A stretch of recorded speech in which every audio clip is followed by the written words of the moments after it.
اور لوگ کر رہے ہیں فلسطین میں، غزہ میں، مقبوضہ کشمیر میں، ہر اس ملک میں جہاں پہ انسانی حقوق اور مسلمانوں کو اپنی بنیاد سے کاٹا جا رہا ہے، وہاں پہ لوگ خان کے ساتھ جڑے اور کھڑے ہوئے ہیں۔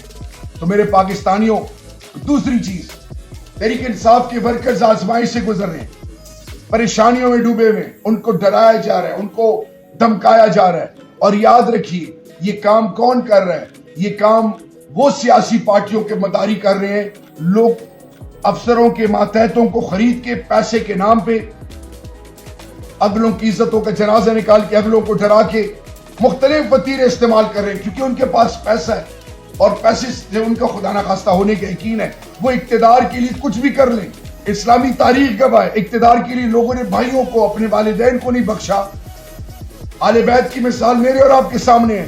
اقتدار کے لیے اللہ کے محبوب کے آل کے ساتھ کیا ہوا؟